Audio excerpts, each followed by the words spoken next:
Hola, ¿qué tal? Bienvenidos. Esto es Semana. Nos conectamos con ustedes en este 3 de marzo, por supuesto, para hablar de política y de unas acusaciones que se han dado en las últimas horas. Ustedes veían ayer al exgobernador de Cundinamarca, Jorge Rey, haciendo unas alusiones a Carlos Fernando Galán, quien hoy es candidato al Senado. Pues bien, hoy está con nosotros justamente Carlos Fernando Galán para responder a lo que ha dicho Jorge Rey.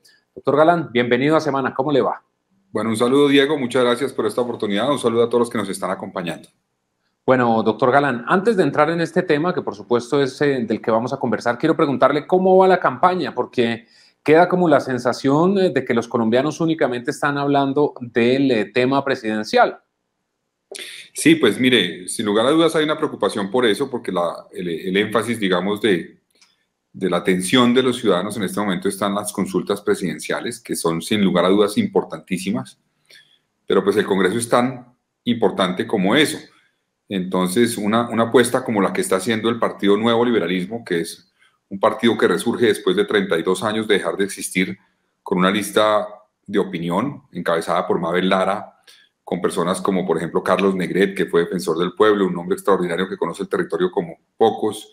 Mabel, pues una periodista muy reconocida por todos. Sandra Borda, académica de la Universidad de los Andes, que tiene una capacidad para plantear reformas que necesita el país para enfrentar el reto que tiene la democracia. Yolanda Perea, una mujer que es líder social del Chocó, víctima de las FARC, que ha sido líder en la Mesa Nacional de Víctimas. Que personas así lleguen al Congreso sería extraordinario. Esa es la apuesta de este partido. Yo voy de sexto en esa lista, voy detrás de ellos. Además está también Guillermo Pérez, que fue histórico del Partido Nuevo Liberalismo. Entonces es un reto grande para nosotros, pero los espacios que nos abren ustedes son la clave para poder transmitir el mensaje, para que la gente conozca esta lista. Es una lista, Diego, que es la única lista en este momento que está en contienda, cremallera, cerrada y encabezada por una mujer, y además una mujer afro. Es la única lista cerrada que garantiza que por lo menos la mitad de los miembros de la bancada que sea elegida por el nuevo liberalismo será de mujeres, y de mujeres extraordinarias. Entonces eso nos parece bien importante, pero no es fácil, le confieso, porque creo que estamos ante unas elecciones que tienen un gravísimo problema de corrupción. Estamos viendo en vivo y en directo cómo ocurre esa corrupción, cómo se manipulan cargos públicos, cómo se anuncia la compra de votos, lo que vimos de este señor Acuña, por ejemplo, en el Atlántico, lo que hemos conocido de Aida Merlano. Eso está ocurriendo en este momento en muchas partes de Colombia. Sin embargo, pues no hay denuncias concretas porque infortunadamente saben hacerlo, pero es evidente que ese modus operandi que se ha denunciado, pues está vigente hace mucho tiempo, pero que se ha agravado por cuenta de los recursos que se roban del erario. Y pues es un reto para una lista distinta, moderna, transparente como esta, enfrentar unas elecciones así, pero lo estamos haciendo con convicción. Creemos que el mensaje se ha transmitido muy bien. Hemos recibido innumerables mensajes de apoyo de gente que le apuesta a esto y estamos demostrando que se puede hacer una política distinta, no a punta de maquinarias, no a punta de presionar contratistas, no a punta de hacer listados de contratistas para llenar plazas, sino a punta de ideas, de voto a voto, en la calle, con los ciudadanos, y creemos que eso pues, puede marcar la diferencia. Claro. Doctor Galán, la apuesta de ustedes, ¿cuál es? ¿Conseguir cuántas curules en el Congreso? No, pues no tenemos la cifra, digamos, sería un poco pues, absurdo plantear una cifra, pero nosotros creemos que este partido va a dar una sorpresa. El nuevo liberalismo, tenemos es que apoyarnos en espacios como este para insistir que nosotros no somos el partido liberal. El nuevo liberalismo es un partido distinto que resurge. El logo es el afiche original de Luis Carlos Galán del año 82, y ese es el reto que tenemos, transmitir ese mensaje, que esta lista representa algo distinto, y lograr eso. Ahora, ¿cuántos senadores? No lo sé. Estoy convencido de que vamos a pasar el umbral y vamos a tener un número mucho más importante del que nos dan nuestros contradictores políticos. Bueno, pero ya si superan el umbral, ahí mínimo tienen 3 curules. Tendrían, por Vamos a pasar supuesto, ahí derecho, se lo garantizo. ajá. ¿Será Por que ahí. llegan al millón? Puede ser, aspiramos a eso, inclusive más. Yo siento un apoyo significativo. He estado en las calles de Bogotá y hay un apoyo muy importante al partido, creciente además. Usted puede entrar a mi página en Instagram y se dará cuenta del apoyo que nos están dando en la calle, que es permanente. Entonces, pues somos muy optimistas de que estamos marcando una diferencia en la forma de hacer política y vamos a lograr dar la sorpresa el próximo 13 de marzo como nuevo liberalismo y acompañando a Juan Manuel Galán en la consulta presidencial de la Esperanza. Claro, ya vamos a hablar de ese tema, pero se lo propongo que se lo dejemos para el final, doctor Carlos Fernando Galán, porque usted muy bien sabe que el exgobernador de Cundinamarca, Jorge Rey, ha hecho algunos señalamientos en su contra y realmente dijo lo siguiente, le voy a leer textual: los Galán han dado origen a un cartel de la doble moral, dice Jorge Rey. Y quiero empezar preguntándole por esto, don doctor Galán, para que vayamos, digamos, de lo sencillo a lo complejo, porque acá es un tema de unas acusaciones que usted ha hecho de volteo de tierras, de la plusvalía, y esto es algo que hay que explicar detalladamente para que nuestros televidentes puedan entenderlos. Entonces quiero preguntarle primero por esa afirmación de Jorge Rey. Pues mire, las investigaciones que yo he hecho siempre han sido con sustento. Yo denuncié a Iván Moreno, a Samuel Moreno, y denuncié a Julio Gómez, a Emilio Tapia. Al principio recibí ataques. Yo recuerdo muy bien que Hipólito Moreno en el Consejo me atacó y dijo que yo tenía una doble moral porque el nuevo liberalismo en los años 80 había recibido supuestamente cargos en el gobierno de Bogotá, entonces que era incoherente con lo que yo planteaba. Y yo lo que dije es que estaban robando a Bogotá y presenté pruebas, denuncias, y el tiempo me dio la razón. Luego me ocurrió algo parecido, le confieso, Diego, cuando me enfrenté a Kiko Gómez en un salón en el edificio de Seguros Tequendama, recuerdo yo, en el año 2011, y le dije que tenía una investigación por asesinato. El señor me dijo, pues vienen denuncias contra usted, doctor Galán, va a ver, le van a salir. No me atemorizan con eso, yo estoy listo a contestar todas mis actuaciones, no tengo ningún problema, pero eso no me va a amedrentar, no me va a eventualmente a llevar a dejar de investigar lo que creo que hay que investigar. Entonces mis investigaciones tienen sustento y así lo ha demostrado la justicia. Después la justicia me dio la razón en el caso de Kiko Gómez, después inclusive en el caso de Oneida Pinto, igual yo fui el que se plantó un poco pidiendo que no se le entregara una bala a ella en el partido en el que yo estaba en esa época, que era Cambio Radical. Que por eso usted renuncia, ¿no? El grueso del partido dijo que no estaba de acuerdo conmigo y mire, la historia me dio la razón. Terminó la señora investigada, inclusive salió del cargo por cuenta de las denuncias que recibió. Entonces yo no hago denuncias a la ligera, sin sustento, y yo sí estoy convencido que los ciudadanos de Cundinamarca saben, son conscientes de los problemas que ha habido en Cundinamarca. Son problemas que tienen que ver con un desarrollo mal hecho, mal planeado, que no ha llevado a que se cobre lo que se debería cobrar por ese desarrollo. Es increíble que la Sabana Bogotá, con la riqueza que tiene, con el desarrollo económico que tiene, tenga un déficit de infraestructura como el que tiene. Estuve el fin de semana en Cota y me encontré con muchos ciudadanos y me decían eso, me decían, es increíble que con la riqueza que tiene Cota, inclusive los semáforos del municipio no funcionan. Entonces, eso se repite en la Sabana Bogotá, en cada municipio. Problemas, por ejemplo, de manejo de aguas residuales, problemas de manejo de acceso a agua, de acceso a servicios públicos. Es un desarrollo que es mal planeado. Y eso en muchos casos ha beneficiado a unos particulares. Yo he hecho muchas denuncias. Cuando se habla de volteo de tierras, lo que pasa es que están mezclando, en cierta forma, muchas denuncias de diferentes modalidades de posibles irregularidades en temas de contratación que tienen que ver, o en temas de planeación, perdón, que tienen que ver, por ejemplo, con plusvalías, con modificaciones de los POT, con expedición de licencias ilegales, entre otras cosas. Entonces, claro, el volteo de tierras es una modalidad donde alguien paga una coima para que en una modificación del POT le incluyan su predio de forma irregular, obviamente, muchas veces un predio que no tiene una justificación técnica para ser incluido, y con eso logra que ese predio se le valorice. Yo denuncié por eso, por ejemplo, eso en el caso de Mosquera, concretamente con el exalcalde Rincón, un predio que aparecía a nombre de la esposa del exalcalde Rincón, y eso llevó a que hubiera una investigación en la fiscalía, inclusive estuvo detenido el exalcalde Rincón por esa denuncia. Y era una denuncia que ya se había mencionado en el pasado, la habían mencionado algunos concejales, pero nadie le había puesto atención. Yo la presenté nuevamente y ahí sí hubo atención. ¿Sabe cuál fue uno de los problemas de mis denuncias, Diego? Que la mayoría quedaron en manos de Gustavo Moreno, el fiscal anticorrupción.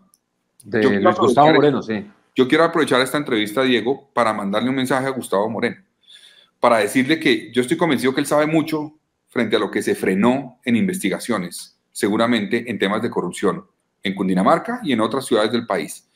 Ojalá Gustavo Moreno colabore con la justicia en ese aspecto y cuente por qué se frenaron esas investigaciones, qué fue lo que pasó. Todas las que yo llevé, decenas de investigaciones, llegaron a manos de Gustavo Moreno y muchas terminaron obviamente sin realizarse. Imagínense un fiscal anticorrupción que fue denunciado por recibir coimas para favorecer a una persona que estaba inmiscuida en delitos, pues fue el que manejó estas investigaciones. Ahora, ¿recibió él algo a cambio de eso? No lo sé, pero sería bueno que nos dijera si hubo algún tipo de interferencia que llevó a que esas investigaciones no llegaran a buen puerto. Pero eso es una de las denuncias que presenté. Yo presenté otra denuncia, Diego, sobre el caso, por ejemplo, de Óscar Sánchez, un aliado político del exgobernador Rey. Óscar Sánchez, por ejemplo, en ese caso, él fue alcalde de Faca y la denuncia fue de una persona que nos buscó y nos dijo que él había pagado para que le incluyeran su predio en una modificación del POT de Faca. Y había pagado una plata a través de un notario que había sido supuestamente enviado por el ex alcalde Óscar Sánchez, según decía el testigo. El testigo estaba confesando inclusive haber pagado, o sea, él mismo confesaba un delito. Lo llevamos a la fiscalía para que denunciara. Se hizo el trámite, eso no terminó en nada. Imagínese usted, ¿qué fue lo que pasó? La modificación del POT se cayó en Faca, la tumbó el tribunal.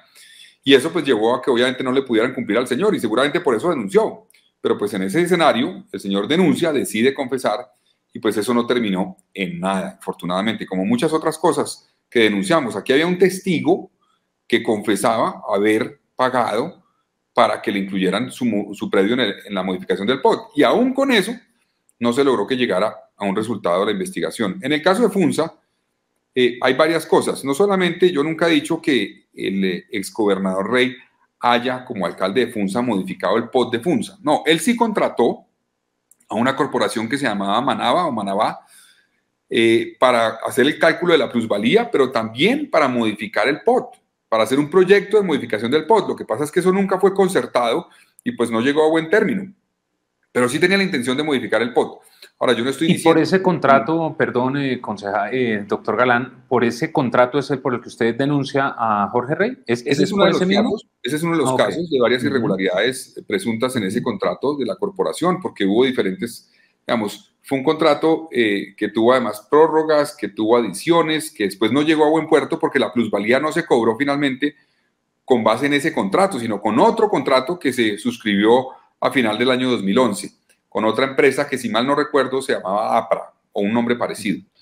Eso en el caso de lo que tiene que ver con el cálculo de la plusvalía. Hay un artículo, Diego, de La Silla Vacía, que aún está al aire, ustedes lo pueden buscar, que habla del increíble caso de la plusvalía en Funza. Y ahí hay cuatro testigos distintos que le manifiestan a La Silla Vacía que hubo unos cobros por 40.000 pesos por metro cuadrado para bajarle la plusvalía a los dueños de los predios y denunciaban que eso había sido pedido por supuestamente el entonces alcalde Jorge Rey. Eso está en La Silla Vacía, usted lo puede buscar y lo va a encontrar, o el que nos está viendo lo puede buscar y lo va a encontrar. Son cuatro testigos que mencionan eso.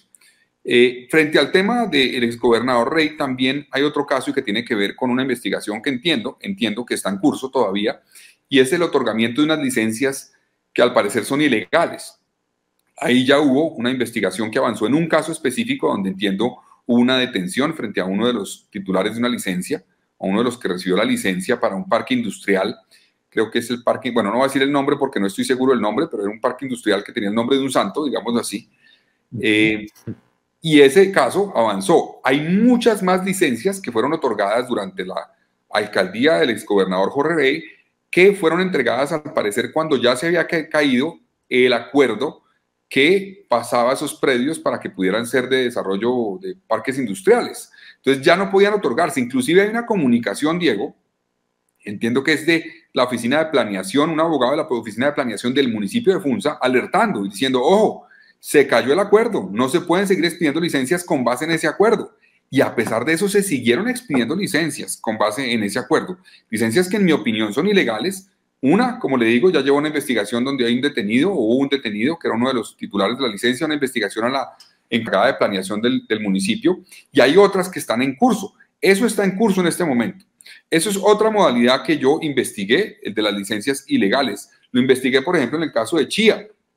Recuerdo una modificación que hubo en el POT de Chía, que pasaba a unos predios donde se podía hacer, si mal no estoy, creo que eran 4 viviendas por hectárea, y hubo una irregularidad en Chía, donde al parecer antes de que entrara en vigencia el nuevo POT, se le permitió a los propietarios de los predios y se les pidió plata para que presentaran una solicitud de licencia, se les otorgó licencia, no por 4 viviendas por hectárea, muchísimas más, con más de 40 licencias, viviendas por hectárea, y eso fue irregular. Eso hace parte de toda una modalidad que hay de actuaciones irregulares en Cundinamarca. Entonces, eso es lo que yo he denunciado concretamente. Eso es lo que he denunciado. Muchos de estos señores tienen una vinculación con el exgobernador Rey en términos políticos. Por ejemplo, el caso de Álvaro Rincón en Mosquera, ese es un caso particular. Como le decía yo al principio, es un caso donde hay pruebas, y había pruebas concretas de pago de coimas para que un predio que estaba a nombre de la esposa del entonces alcalde o del alcalde Rincón de Mosquera fuera incluido en una modificación del POT por el gobierno del alcalde Rincón, aprobado en el Consejo y luego expedido o eventualmente sancionado ese acuerdo. El que sancionó ese acuerdo fue sancionado cuando estaba encargado de la alcaldía, ese acuerdo que materializó esa decisión que llevó a la investigación del alcalde Rincón, quien lo firmó como encargado o quien estaba encargado en el momento de la sanción era el entonces secretario de gobierno de Mosquera, que es Nicolás García. Entonces ese pues obviamente un aliado político del exgobernador Rey. Yo no he hecho unas denuncias aquí a la ligera, sin entender qué se trata el volteo de tierra, sin saber qué es la plusvalía, cómo funciona, cuándo se cobra. Yo tengo clarísimo todo eso. Clarísimo todo eso y tengo clarísimo que en Cundinamarca, infortunadamente, hay un desarrollo mal planeado. Y ha tenido que ver en muchos casos con actuaciones irregulares, en mi opinión, que he denunciado ante las autoridades competentes. Y lo voy a seguir haciendo. Porque, por ejemplo, yo creo que aparte de lo que yo le mencionaba, de esa problemática que se ve en el territorio concretamente y que le dicen a uno en todos los municipios de Cundinamarca con preocupación, también hay una preocupación por lo que significa el control político que tienen estas personas, este grupo político de Cundinamarca. A mí me dicen que ellos tienen personas en la lista de un partido, del otro partido, del liberal, de la U, del verde, del conservador, en fin, de todos. Tienen un control y una especie de monopolio político del departamento. Y eso se está reflejando en una cosa, Diego, en las votaciones que hay a gobernador. Usted sabe que en gobernador de Cundinamarca la votación en blanco fue más del 21%. 21% sí. De los ciudadanos de Cundinamarca votaron en blanco.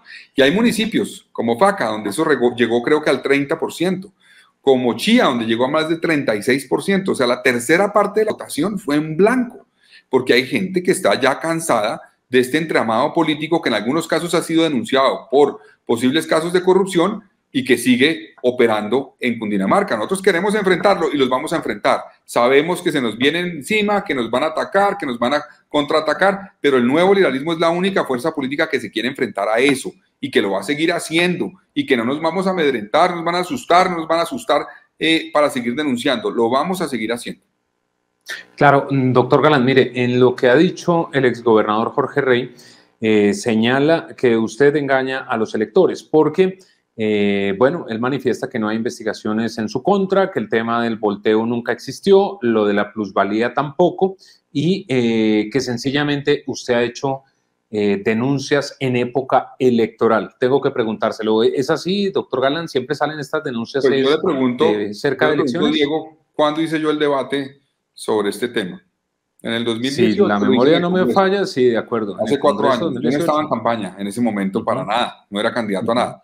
No, yo llevo en esto investigándolo varios años, no tiene que ver con nada electoral, llevo investigándolo varios años. Ahora, si hay una oportunidad electoral, 2 visiones, las que representan, o la visión que representa Jorge Rey, sus aliados políticos hoy, que son Claudia López, que son Angélica Lozano, que son Nicolás García, y lo que nosotros representamos, ¿no? Y yo sí creo que hay unos ciudadanos de Cundinamarca, tal vez sea minoría, no lo sé, de los que van a votar, pero hay un sector insignificativo en Cundinamarca que quiere un cambio, quiere una alternativa, y nosotros queremos representar eso.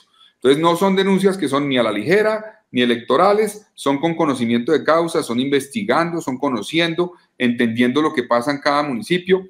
El gobernador Rey, o el exgobernador Rey, no puede decir que él no tiene nada que ver con los otros alcaldes de Cundinamarca que han trabajado con él, que han sido sus aliados políticos, a los que llevó muchas veces a la gobernación a trabajar con él. No se puede lavar las manos, no estamos diciendo que todo lo que yo he denunciado han sido cosas que ocurrieron en Funza. No, lo de Funza ya le concreté.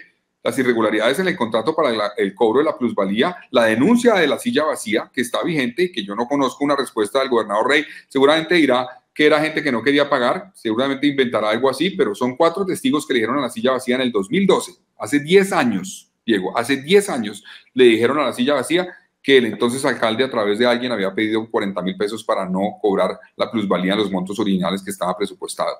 Entonces, eso es una denuncia concreta. El tema de los parques industriales y las licencias ilegales, eso es una denuncia concreta. Y entiendo que usted le preguntó ayer por si tenían una investigación abierta en este momento y él, sí, un poco como escurridizo, dijo que había una investigación sobre un tema de unas licencias. Eso está vigente, entiendo yo. Eso no se ha archivado. Le mencioné ya el caso de uno de los parques industriales. Hay más. Y creo que fueron licencias otorgadas de manera ilegal, porque fueron otorgadas, inclusive le muestro y se lo mando ahorita, el texto de la misma oficina de planeación de Cundinamarca, del jurídico, perdón, de FUNSA, donde dice que no se pueden otorgar licencias porque ya se cayó el acuerdo, que cómo van a entregar licencias en una zona que no puede ser para parques industriales. Eso está vigente. Entonces, pues él podrá decir que es un tema de campaña, lo que quiera, pero yo sí creo que es clarísimo que ha habido innumerables irregularidades en el desarrollo que ha tenido Cundinamarca. Ha habido una manipulación de las herramientas de planeación en Cundinamarca y en municipios de Cundinamarca, en algunos casos en Funza, creo yo, en otros municipios de aliados del entonces o del gobernador Rey, del exgobernador Rey, y yo creo que eso hace parte del grupo político que él representa, y lo voy a decir, y lo voy a seguir diciendo. Claro. Lo que sí sorprende, doctor Galán, por supuesto será la justicia la que determine y tome las decisiones finales, es que se demoren tanto en las investigaciones, ¿no? Porque... Pues es que yo le mencioné, Diego. Acuérdese dónde llegó, a manos de quién llegó esto. Todo lo que yo denuncié. Entonces, insisto, si ustedes pueden mandarle ese mensaje al exfiscal Gustavo Moreno, sería bueno que él cuente si hubo algún tipo de influencia de alguien para que no se investigaran estos casos, porque eso quedó todo en manos de él. Yo le voy a enviar a usted copia de todas mis denuncias y todas las que le entregué al entonces fiscal Gustavo Moreno de todos los municipios de Cundinamarca donde hubo denuncias. Allá llegaron esas investigaciones. Infortunadamente, pues en muchos casos no llegaron a buen término. Y también el exgobernador asegura, doctor Galán, que de las acusaciones que usted hace no ha presentado pruebas. Dice él que no hay unas pruebas contundentes de las acusaciones que usted ha lanzado. Ya nos ha venido contando un poco, pero concretamente, doctor Galán, ¿usted tiene alguna prueba conducente en contra del exgobernador Rey?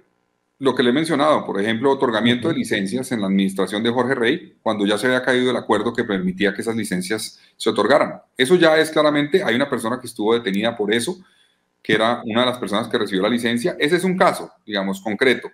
Entonces, repito, nosotros no hacemos investigaciones a la ligera, así lo demostró la investigación que hice sobre Julio Gómez, sobre el cartel de la contratación, sobre Milo Tapia.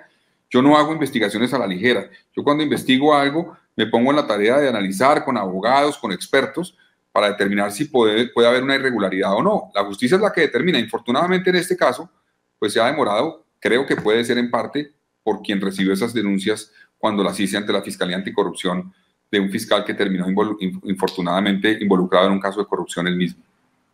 También se lo preguntamos al exgobernador y son unas vallas, una publicidad política que hay que han puesto ustedes en el nuevo liberalismo, doctor Galán, haciendo referencia a Jorge Rey.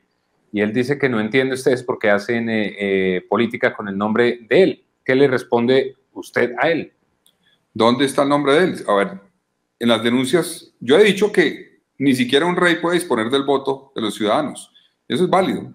El señor Rey cree que él es el rey de Cundinamarca. Bueno, allá él.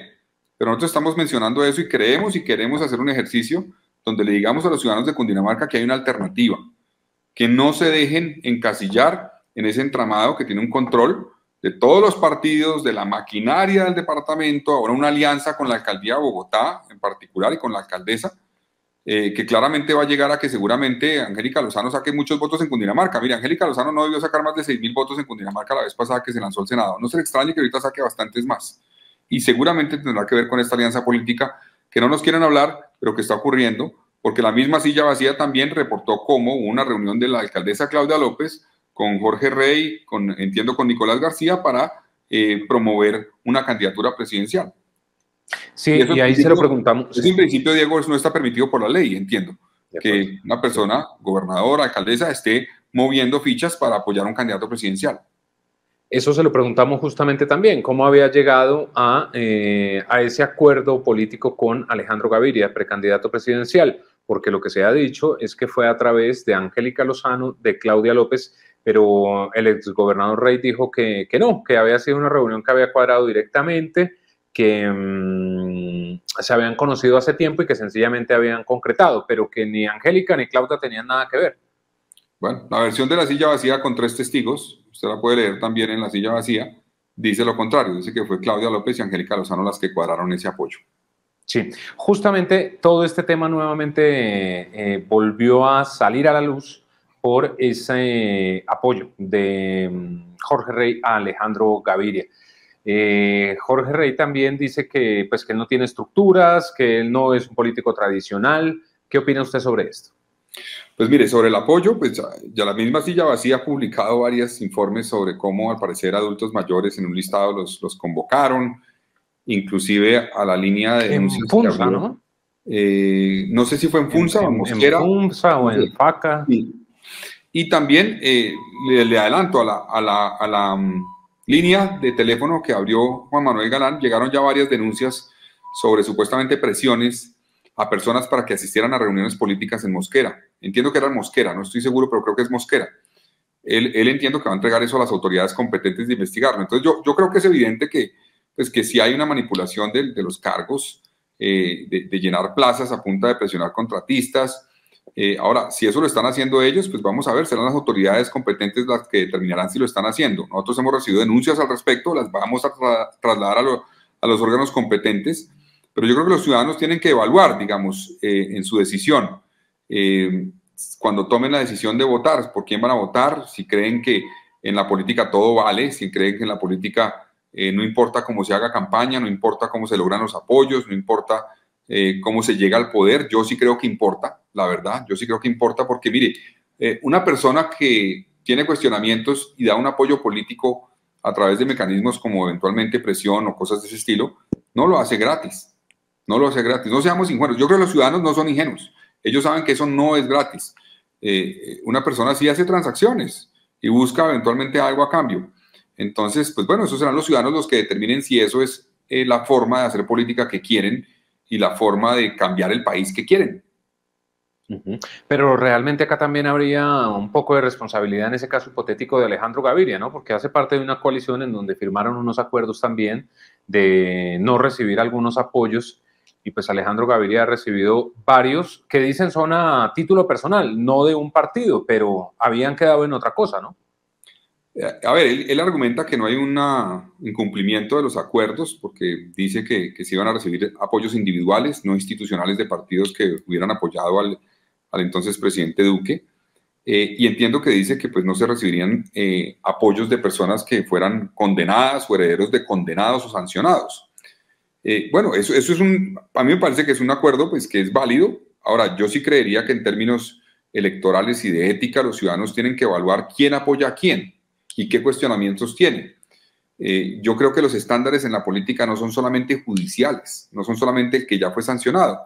Los ciudadanos tienen que valorar. Hay denuncias frente a mucha gente, frente a todos los políticos, y los ciudadanos valoran si esas denuncias tienen sustento, si no tienen sustento, si han actuado de manera transparente esos candidatos, si han enfrentado eventualmente las denuncias poniendo la cara y explicando las cosas, o si eventualmente han buscado es básicamente disparar al otro para tratar de ocultar su pecado, que eso es lo que usualmente hacen. Como yo le contaba hace un rato cuando me pasó con la denuncia del cartel de la contratación, pues lo que recibí de respuesta de Samuel Moreno y de Hipólito Moreno era ataques en contra mía, y que me iban a denunciar, y que me iban a atacar, y que me iban a sacar unas cosas. En fin, así funciona eso. Yo creo que los ciudadanos van a valorar, analizar las denuncias, analizar las cosas, los apoyos, y tomarán una decisión en su sabiduría. Yo espero que la tomen, obviamente, y tengan la información para tomarla. Y acá, doctor Galán, también, e incluso a su hermano, Jorge Rey los acusó de clientelistas.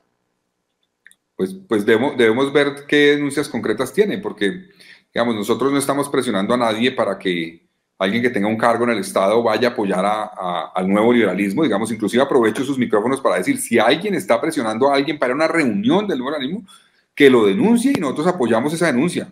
Porque nosotros no respaldamos eso, no estamos de acuerdo con eso. No hay que llenar plazas ni reuniones a punta de presiones a contratistas, ni pidiéndoles parte del sueldo o de los ingresos del contrato, que eso es ilegal, eso es inconstitucional, eso es corrupción, eso es robarse las elecciones. Nosotros no acompañamos eso.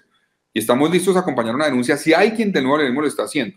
Ahora, que haya personas del nuevo liberalismo que han tenido cargos en el Estado, sí, la han tenido. Nunca en una transacción donde diciendo usted nómbreme una persona y yo le apoyo este proyecto. Eso nunca ha sido así y nunca será así.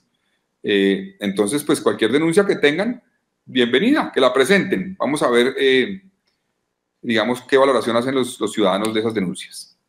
Sí, eso que usted dice es muy cierto, doctor Galán, porque sí puede ocurrir que terceras personas usen nombres de partidos o de personas para mover a la gente. Eso también puede ocurrir indiscutiblemente, ¿no? Entonces ese llamado que usted está haciendo para que se yo le digo una denuncie cosa, es Diego, positivo. inclusive una cosa que le aprendí a Luis Carlos Galán.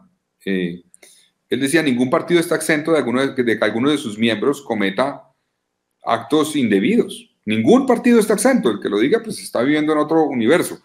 Ningún partido. La diferencia es cómo actúa el partido frente a eso. Si acusa a otro y se pone a señalar, yo lo voy a acusar a usted, usted que me acusa, yo lo acuso a usted. O si reacciona, reflexiona, aborda la problemática y dice efectivamente que hay una denuncia grave frente a un miembro de este partido, vamos a pedir que se investigue, vamos a darle obviamente con debido proceso la posibilidad de que se defienda, pero vamos a tener en cuenta el tema y no nos vamos a quedar callados, no va a haber pactos de silencio. Entonces eso es importante mencionarlo. Nosotros como partido estamos listos a actuar cuando haya una denuncia frente a algún miembro del nuevo liberalismo, no descartamos que nos ocurra, pero yo creo que lo que le da tranquilidad al ciudadano es que nosotros somos conscientes de que eso puede ocurrir y vamos a actuar para que se investigue al que lo haga. No nos vamos a quedar callados, no vamos a echar el agua sucia a otros para ver cómo nos defendemos en la opinión pública diciendo, no, mire, es que voy a denunciar al otro que me está denunciando, sino más bien decimos, listo, revisemos el caso. Sí.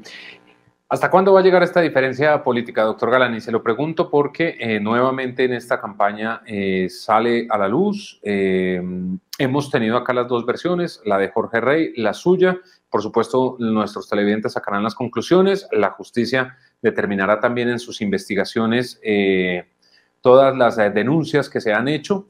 Pero políticamente hablando, ¿cuándo van a parar las diferencias entre ustedes? Diego, es que cuando uno tiene diferencias sobre actuaciones que uno considera que son indebidas, no es una diferencia política y no es una pelea política. Yo creo que el ADN de este partido, el nuevo liberalismo, fue enfrentar a aquellos que consideraba el partido actuaban de manera indebida. Y eso no se trataba de una pelea política, una pelea de egos, ni simplemente a ver cómo logro yo visibilizarme en un momento dado para una campaña. Nosotros si creemos y si nos llegan denuncias, repito, frente a otros actores o inclusive miembros de nuestro propio partido, las vamos a denunciar, vamos a pedir que se investiguen, no nos vamos a quedar callados. Este partido no se va a quedar callado frente a la corrupción, nunca. No lo va a hacer porque no es su ADN, no es de historia, no es el legado. No podemos permitir, no estaríamos a la altura de lo que significa ser el nuevo liberalismo si nos quedamos callados frente a la corrupción o frente a lo que creemos que son actos indebidos de funcionarios públicos. Vamos a seguir investigándolos, vamos a seguir denunciándolos cuando ocurra, sin importar quién sea el que haya incurrido en esos actos. También se lo preguntamos ayer a Jorge Rey, él nos dijo que no. Le preguntamos concretamente si él había recibido coimas por beneficiar a algunas personas. ¿Usted, doctor Galán, tiene conocimiento de alguien al que el exgobernador le haya cobrado alguna coima? Hay 4 testigos en la silla vacía que manifiestan eso en un artículo publicado que está todavía al aire, que lo pueden buscar los ciudadanos, repito, que manifiestan eso. Pero a usted no le consta. No, a mí no me consta, yo no conocí eso, pero los 4 testigos en la silla vacía sí lo dicen y eso no ha sido rectificado, esa nota no ha sido rectificada, está al aire, la pueden ver y es la increíble historia de la plusvalía en Funza en la silla vacía. Justamente, doctor Galán, quiero preguntárselo porque tal vez haya quienes no han visto la entrevista de Jorge Rey y de pronto van a ver esta. ¿En qué consiste el volteo de tierras? Porque mucha gente podría decir, bueno, pero ¿qué es eso? Bueno, mire, eso es un negocio ilegal, el volteo de tierras. Básicamente lo que lleva es de que los POTs, que son los planes de ordenamiento de un municipio, es lo que define, digamos, entre otras cosas, el uso del suelo, qué se puede hacer en cada territorio, si es un suelo agrícola, si es un suelo de expansión, si es un suelo urbano, si es un suelo eventualmente dotacional, digamos, o comercial o residencial, digamos, eso lo define el POT. El volteo de tierras es cuando de manera ilegal un propietario de un predio, por ejemplo, le paga a una autoridad para que esa autoridad incluya en la modificación del POT el predio de quien está pagando y al incluirlo, por ejemplo, y pasarlo de un suelo agrícola a un suelo que se pueda desarrollar como, por ejemplo, un parque industrial, pues el valor de ese predio pasa de ser un valor, pues digamos, no sé, puede ser de 100 millones a 1.000 millones de pesos, puede multiplicarse por 10, no porque se haya invertido nada en el predio, simplemente por el uso que puede tener el predio. Y esa valorización o esa plusvalía, digamos, se debe redistribuir. Eso puede ocurrir, eso no es ilegal per se, Obviamente, si es con coimas, sí es ilegal. Y si no es el sitio donde se debe crecer el municipio, sí es ilegal. Pero hay casos donde se da y se da de manera, digamos, transparente. ¿Qué pasa? Que cuando eso ocurre, un porcentaje, si mal no recuerdo, son las 2/3 partes, según la ley, del mayor valor que se genera por la decisión administrativa, le deben entrar al municipio. Y obviamente el propietario se queda con una parte del mayor valor que genera esa decisión. ¿Por qué el municipio se queda con eso? Porque seguramente esa mayor actividad que tendrá ese predio va a generar más tráfico, va a generar demanda de servicios públicos y será el municipio el que tendrá que pagar eso. Entonces, tiene que sacar de dónde la plata, del mayor valor que tiene ese predio por cuenta del cambio. Cuando eso no se cobra, por ejemplo, esa plusvalía, ¿qué pasa? Que el resto del municipio termina pagando y la valorización o el valor mayor de ese predio le queda todo al privado, cuando hubo una decisión pública que le dio mayor valor a ese predio. Entonces, el caso del volteo de tierras tiene que ver con eso, tiene que ver con cambiar el uso de manera irregular de un predio para permitir otro tipo de actividades o desarrollos en el mismo. Pero hay, repito, otro tipo de denuncias que yo hice. Lo que pasa es que se ha determinado volteo de tierras como si fueran todas las denuncias de irregularidades en manipulación de herramientas de planeación. Y no, esa es una modalidad solamente. Hay otras que tienen que ver con licencias ilegales, como el caso de Funza, tienen que ver eventualmente con cobros de plusvalía, tienen que ver con, por ejemplo, predios en zonas que por razones ambientales no se deberían desarrollar. En fin, son innumerables las modalidades de irregularidades en las herramientas de planeación. Una es el volteo de tierras, tal vez se volvió como el genérico por el cual se llama todo el tipo de irregularidades. No, es una. Hay otras actividades, otras modalidades que están incursas en eso, pero pues por facilidad seguramente muchas veces los medios le llamaron a todo volteo de tierras. Esa es una de las modalidades solamente de las irregularidades que hay en Cundinamarca, y no solamente en Cundinamarca. Mire, yo he recibido denuncias en el área metropolitana de Bucaramanga, en Villavicencio, en el eje cafetero, entre otros, en el Atlántico, entre otras regiones del país. Yo creo que esto es un problema gravísimo que inclusive recuerdo que Alejandro Santos, el exdirector de Semana, decía una vez en un debate que podía ser inclusive más lucrativo que el narcotráfico, por el mayor valor que se le genera a un predio por una decisión administrativa. Entonces yo creo que es un tema que está sobre la mesa, que en cierta forma ha sido uno de los problemas que hemos tenido para un desarrollo que debería tener este país, y es un desarrollo bien planeado, cobrando lo que hay que cobrar, las cargas que hay que cobrar cuando hay que cobrar cargas en un plan parcial, o eventualmente la plusvalía, o eventualmente tomando decisiones sobre el territorio que sean ajustadas a las necesidades reales y a la protección del medio ambiente, que digan, por ejemplo, en un municipio, ¿para dónde vamos a crecer? Pues eso debe tener una respuesta técnica, ¿de dónde debe crecer el municipio? Técnica por temas de agua, por temas de vías, por temas de protección de suelos. No es donde sea el predio de Pepito que pagó, ¿me explico? No es donde sea el predio de tal otro. Hay casos donde me dicen inclusive ciudadanos que su predio, que queda más cerca al casco urbano de un municipio, no le cambiaron el uso del suelo porque no quisieron pagar, mientras que a uno que queda más lejano sí se lo cambiaron. Ese tipo de cosas no deberían pasar. Y yo creo que tenemos que seguir investigando. Semana publicó muchas de estas denuncias, recuerdo El Tiempo también, y ojalá pues las revisen, porque es un tema que sigue ocurriendo. En Colombia la Procuraduría inclusive creó un grupo especial para investigar el tema del volteo de tierras, repito, englobando en un término una cosa que es mucho más amplia, porque son diferentes modalidades, y ojalá este tema se le meta al diente, porque es uno de los problemas que tenemos que ha impedido un desarrollo adecuado en nuestro país. Y sobre todo que es preocupante lo que nos está contando, doctor Galán. ¿Sí ve? Ya no le estoy diciendo, senador, que hay otros lugares del país en donde está recibiendo denuncias. Eso es muy grave. Sí, es que es una modalidad que tiene que ver precisamente con el hecho de que la definición del uso del suelo, pues es un poder muy grande que tiene el Estado a través de sus municipios. Y esa definición pues incurre eventualmente o genera mayor valor para los predios de una persona, y por lo tanto genera riqueza. Entonces esa riqueza hay que determinar en cierta forma, por la función social que tiene la tierra, pues que se redistribuya. Y tenemos que garantizar que se redistribuya de verdad. Entonces, claro, hay discusiones, por ejemplo, como en Bogotá, y algunas personas como María Mercedes Maldonado me decía en redes sociales, usted perdió la credibilidad con el tema del volteo de tierras cuando estuvo de acuerdo con los cambios de uso en el norte de Bogotá.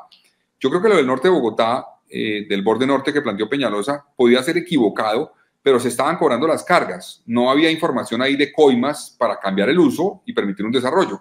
Tal vez era una decisión equivocada en términos de ciudad, pero no conocí yo que hubiera corrupción ahí, o no denunció nadie que hubiera corrupción ahí.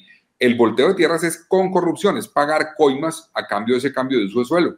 Y yo creo que eso está ocurriendo en muchos municipios. Y llegará el Congreso a seguir investigando eso, a seguir investigando el volteo de tierras, a seguir investigando todas las irregularidades en la planeación, en Bogotá, en Cundinamarca, en el Meta, en Santander, en donde ocurra, porque creo que es un tema clave, clave realmente para un desarrollo adecuado que necesitan nuestras ciudades en Colombia. Y ya no va a estar el expresidente Uribe, ¿no? Porque nos acordamos de ese debate en 2018, doctor Galán, donde los ánimos subieron bastante, ¿no? En medio de ese debate usted recordará que Álvaro Uribe Vélez se molestó bastante. Sí, eso tuvo que ver con lo que yo consideré era una falta de pago en la plusvalía de la zona franca de Occidente. Yo creo que ahí no se pagó lo que se ha debido pagar de plusvalía. En general, el predio no lo pagó nunca, nunca pagó, bien sea antes de la propiedad que tenían la familia del presidente o después, pero nunca se pagó y se ha debido pagar. Y yo creo que eso eventualmente, pues no solamente ocurre ahí, ocurre infortunadamente en muchos municipios y genera el problema que yo le mencionaba, que cuando usted desarrolla una zona y no cobra esas cargas, ¿quién termina pagando la mayor demanda en todo tipo de servicios, desde vías, andenes, parques, colegios, salud para un municipio? Pues el resto del municipio. Y debería haber una compensación en cierta forma, debería haber un tipo de distribución de esa mayor riqueza para que el municipio pueda recibir parte de esa mayor riqueza y por ende pagar lo que significa la actividad adicional que genera ese desarrollo. Y además que este es un tema que habría que ponerle la lupa, doctor Galán, porque muy seguramente en muchas regiones del país no se paga la plusvalía, sí, no se está pagando y debería pagarse. De acuerdo, no se pagan muchos municipios del país, no se ha pagado y hemos visto unos desarrollos impresionantes en muchas regiones del país y muchas veces vienen acompañados de problemáticas de vías, para citar solo un ejemplo. Entonces, vamos a meterle el diente. Yo llego al Congreso a meterle el diente de eso para seguir investigando y pedirle a las autoridades que investiguen en sus competencias y logremos que se determinen responsabilidades y sobre todo, en el fondo, se cambie ese modelo y se logre un desarrollo bien ejecutado. Por ejemplo, una de las preocupaciones que tengo, Diego, es que en la región metropolitana que se aprobó recientemente, se genera en un artículo una cosa que se llama el Plan Estratégico de Ordenamiento. Ese Plan Estratégico de Ordenamiento es definido por lo que se llama, creo que el Consejo Regional, que está integrado por gobernador, alcalde de Bogotá o alcaldesa y alcaldes de los municipios que hagan parte de la región metropolitana. Es decir, lineamientos estratégicos del ordenamiento los van a definir los alcaldes y el gobernador sin que participen los consejos municipales o el distrital y sin que participen los ciudadanos en mecanismos de participación que sí están regidos para las modificaciones de los POTS. Entonces, a mí me parece que eso es llamativo. En mi opinión, eso está vulnerando la autonomía que tienen constitucional los municipios para definir el uso del suelo. Yo creo que eso puede ir en contravía de la Constitución. Creo que es un error. Creo que puede generar problemas, porque yo no entiendo por qué, por ejemplo, el alcalde o la alcaldesa de Bogotá con otros alcaldes van a definir en otro municipio cuáles son los lineamientos que tienen que ser de obligatoria inclusión como líneas estratégicas en los POTS de un municipio. Los POTS de un municipio se definen como está determinado en la Constitución y en la ley, y eso debería ser con participación ciudadana, definido por el Consejo Municipal y con la participación obviamente de la autoridad municipal, del alcalde o la alcaldesa, pero no de manera aislada por alcaldes y gobernador. Eso me parece que es un error y eso seguramente va a ser demandado porque eso no tiene fundamento constitucional. Sí, doctor Galán, y cambiándole de tema, quiero hacerle una pregunta por Bogotá, porque vemos una alcaldesa que culpa de todo a los demás, al gobierno, a los ciudadanos, a los venezolanos, bueno, culpa a todo el mundo de lo que ocurre. La declaración más reciente es que los padres de familia son los culpables de los trancones porque mandan a sus hijos a estudiar muy lejos. ¿Realmente Bogotá está al garete, doctor Galán? Pues mire, yo sí veo con preocupación lo que está pasando en Bogotá. Yo entiendo que la alcaldesa asumió, digamos, la alcaldía en un momento crítico. A los 2 meses, pues, estalló la pandemia. Además, ya teníamos las manifestaciones de noviembre del 2019 que en cierta forma cambiaron prioridades para la ciudad. Pero creo que más que un error, digamos, de ella concreto, ha habido una actitud que no ha sido entendida por los ciudadanos, una actitud, como usted lo menciona, un poco de echarle la culpa siempre a alguien más, de no reconocer problemas. Por ejemplo, insistentemente sale a decir que la seguridad va bien, que es un tema de percepción, que están logrando grandes resultados. Me acuerdo que en medio de la pandemia decía que estamos teniendo los mejores resultados en seguridad en muchos años y se le dijo un momentico, estamos en medio de pandemia, de cuarentena, hay una problemática de seguridad que seguramente va a estallar o volver a estallar cuando pare la cuarentena. más bien deberían dedicarse a preparar eso y no, sacaban, digamos, pecho y cantaban victoria con situaciones que no eran reales.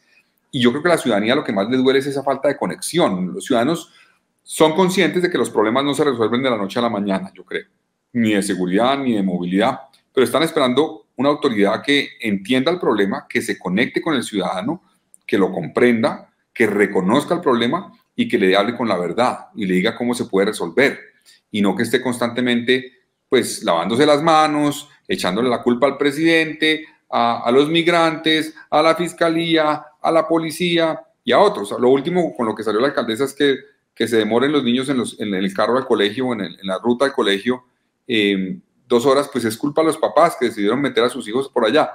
Eso yo creo que la gente pues dice, hombre, alcaldesa, más bien ayúdenos a ver cómo resolvemos el problema. Hay muchos jóvenes y niños que están demorándose demasiado, pierden buena parte de su vida en un bus y deberíamos buscar fórmulas para reconocer el problema y empezar a resolverlo y no echarle la culpa a los papás, porque eso pues sí es la tapa, un poco como cuando lo del pico y placa y salió a decir, pues vendan el carro. Sí. Ese tipo de actuaciones yo creo que generan una desconexión y con razón una rabia al ciudadano que dice, hombre, yo no estoy esperando que me resuelvan toda la noche a la mañana, pero reconozca el problema y dígame cómo podemos resolverlo en el corto, mediano y largo plazo. ¿Qué elementos vamos a tomar? Pero no me eche la culpa a mí, no le eche la culpa al ciudadano, porque pues eso sí es la tapa. Claro, realmente, y para ser honestos, en este caso Bogotá viene con unos problemas desde hace muchos años. La seguridad, la movilidad, son problemas de mucho tiempo atrás, pero sí realmente lo que está ocurriendo con Claudia López es ese fenómeno del que estamos hablando, de que no hay como una responsabilidad del distrito. Y, por ejemplo, en el tema de la seguridad vemos es que la alcaldesa pelea constantemente con la policía. Y uno sí podría pensar allí, doctor Galán, que si a la policía la maltrata tanto, pues de pronto la fuerza pública acá en la capital quisiera no actuar como debería. Pues uno esperaría una capacidad de coordinación mayor a la que se ha tenido, pero obviamente eso requiere generar confianza. No se trata de que, digamos, la alcaldía o la alcaldesa en este caso, o quien esté en la alcaldía, vaya eventualmente digamos, a someterse en cierta forma a lo que defina la policía, ¿no? Porque es el jefe de policía, pero tiene que tener la capacidad de trabajar en equipo, de construir confianza, exigiendo resultados, sin lugar a dudas, dando instrucciones, buscando cómo fortalecer medidas, pero construyendo un trabajo en equipo que es lo que va a permitir enfrentar el problema. Yo soy consciente que el tema de la seguridad no depende solamente de la alcaldía, depende de la policía, depende de la rama judicial, depende del gobierno nacional, depende de muchos actores. Pero es clave, digamos, que el rol de la alcaldía, el liderazgo en la coordinación, sea efectivo. Y yo no he visto ese liderazgo, he visto, digamos, unos choques, una tensión y una dificultad que impide que se logre un trabajo coordinado, que es la clave para poder ser efectivos en la lucha contra el delito. Es que yo creo que ese es el punto importante, doctor Galán, porque sin duda, claro, ella es la jefe de la policía, pero usted que ha trabajado en equipo y ha liderado grupos, usted sabe que cuando un jefe es un buen líder, las cosas funcionan. Cuando hay un maltrato constante, por más de que sea el jefe, pues uno se va aburriendo, ¿o no? Sí, obvio, yo creo tal cual que eso es lo que pasa, digamos. Yo creo que en este caso la gente no está esperando, digamos, que la manden simplemente, sino que la lideren, como usted lo dice. Y ese es el rol que tiene que cumplir el alcalde, tener el liderazgo para exigir resultados, pero también para actuar de tal forma que quienes hacen parte de esa responsabilidad, que tienen la responsabilidad en equipo, pues cumplan su misión, se articulen bien, se resuelvan los problemas, haya buena comunicación, digamos. Un problema grave es tener una comunicación privada con las personas, con otros actores en una política y otra pública, ¿no? Entonces salir a echarle la culpa en público cuando hay un problema a la policía es muy fácil. Y luego cuando hay un resultado positivo decir que es gracias a lo que está haciendo la alcaldía, pues también eso es muy fácil, pero ¿qué problema genera en la coordinación y en la confianza? Es un desastre, eso no resuelve el problema, lo que hace es agravarlo porque no permite que se trabaje en conjunto.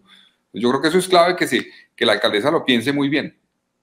Claro, porque dicen las mamás y dicen las abuelitas que la ropa sucia se lava en casa. Doctor Galán, nos vamos, pero antes de despedirlo quiero preguntarle por la coalición de la esperanza, porque ahí uno ve que están como moviéndose en aguas, en arena movediza, muchas peleas, mucha cosa, y la verdad quedó la sensación durante toda la campaña que la coalición Centro Esperanza se la pasó fue peleando y no presentando propuestas. Claro, su hermano, por ejemplo, ha estado recorriendo el país, hay otros precandidatos que han hecho lo propio, pero digamos que en la opinión pública fue esa sensación, la pelea entre Ingrid, Sí. todas estas discusiones que hubo.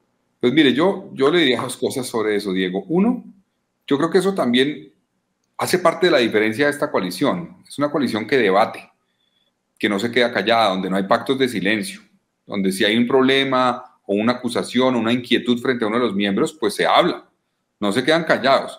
Al otro lado usted ve que hay una cantidad de problemas, irregularidades y denuncias gravísimas y miran para otro lado. Y miran para otro lado, tanto en el Pacto Histórico como en Equipo Colombia. En la Coalición de la Esperanza no. Aquí se debate, se discute. Y yo creo que eso puede generar un choque en algunos sectores de la población, pero también creo que es parte de lo que significa este tipo de política distinta. Y es una política transparente de cara al ciudadano y con capacidad para debatir. Aquí no podemos negar diferencias, no podemos negarlas y eso puede convertirse inclusive en una fortaleza.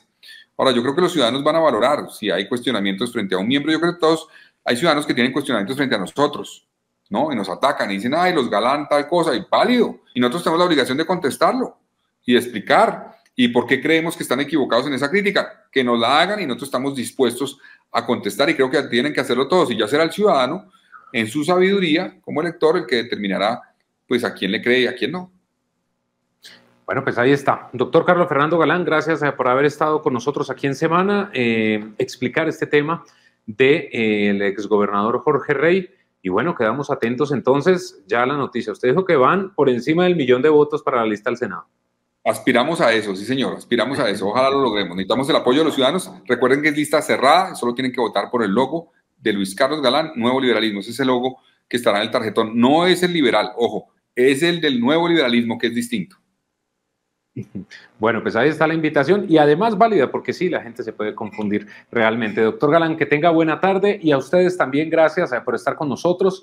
Ya saben que nos pueden encontrar en todas nuestras redes sociales e ingresen a www.semana.com. Allí encontrarán toda la información de lo que ocurre en Colombia y el mundo. Que estén muy bien.